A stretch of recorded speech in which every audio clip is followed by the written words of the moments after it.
Protesting the Vietnam War.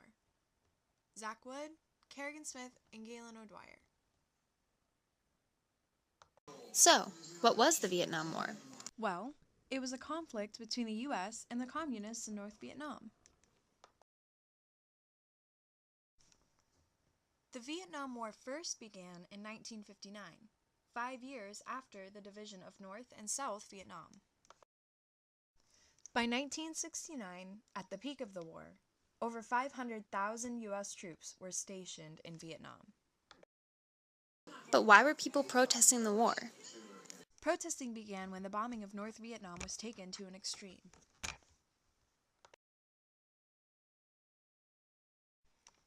Young protesters let their voices be heard in local universities.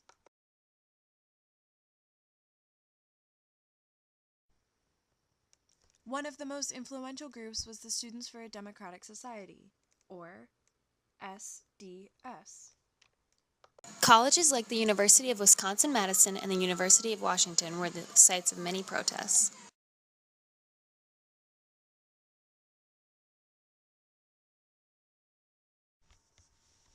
Why did kids at these schools care so much about the war? Well, there were more than 57,000 Wisconsin residents who served in Southwest Asia, and on average, the soldiers were college-aged.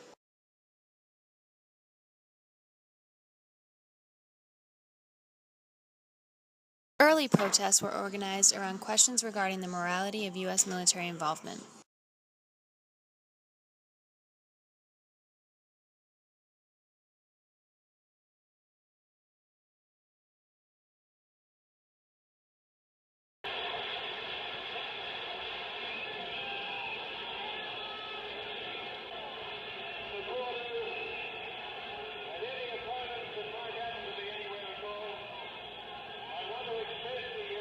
Important riots and anti-war acts at University of Wisconsin-Madison. Dow Chemical Company produced napalm, a gel chemical that was used in bombs during the Vietnam War. It had physical as well as psychological effects, and in 1980 it was deemed illegal. In late February of 1967, during the first Dow riot, the SDS organized demonstrations against recruiters from the Dow Chemical Company in engineering, chemistry, and commerce buildings, and students blockaded offices in Bascom Hall. Many students were beaten bloody in this riot, and this was the first time tear gas was used during an anti-war demonstration. December 12th of 1968, students created a cemetery on Bascom Hill as a memorial to the casualties the class of 1968 suffered in Vietnam. The University of Washington.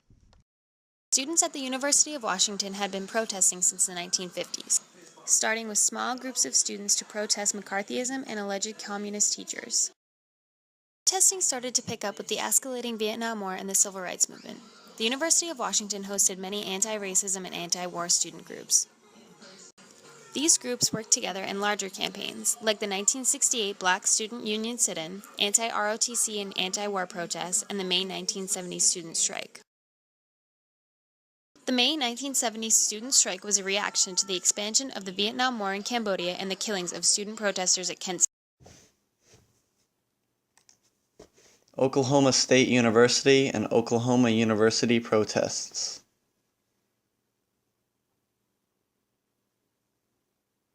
Opposition to the Vietnam War in the 1960s and 1970s grew into the most extensive anti-war movement in American history. In 1968, the FBI fabricated and distributed a letter to Oklahoma newspapers that was supposedly written by a parent of an OSU student. If dissident sentiment was too slow to develop in Oklahoma during the 1960s, the Vietnam War protests quickly reached their peak during 1970. May 6, 1970, a call for a general strike to support the anti-war movement at the University of Oklahoma brought out 700 protesters. In 1968, 600 protesters at OSU in Stillwater tried to interfere with ROTC activities to show their opposition to the war. The Kent State University. The Kent State Massacre is another example of how far some of the protests went. 13 Kent State students were shot by the Ohio National Guard. and 4 of those students died.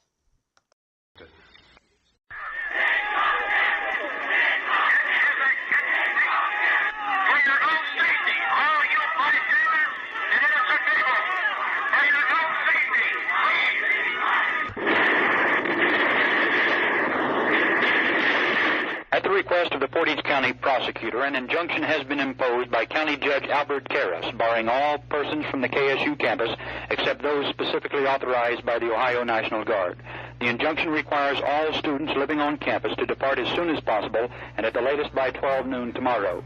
At this point, the majority of students have left the campus and many are awaiting rides from parents and friends. The injunction has been imposed as a result of this weekend's campus disorders. This afternoon, 4 persons, including 2 women, were shot and killed on the campus during renewed demonstrations involving hundreds of students. The Ohio National Guard fired into that crowd that day in order to make a demonstration against the protesting college students. The 4 lives that were lost and the 9 that were injured are still remembered with the memorials placed around Kent State University. Protesters tried to stop a terrible act of violence that claimed 3 million lives, including over 60,000 U.S. soldiers that are still honored today in America.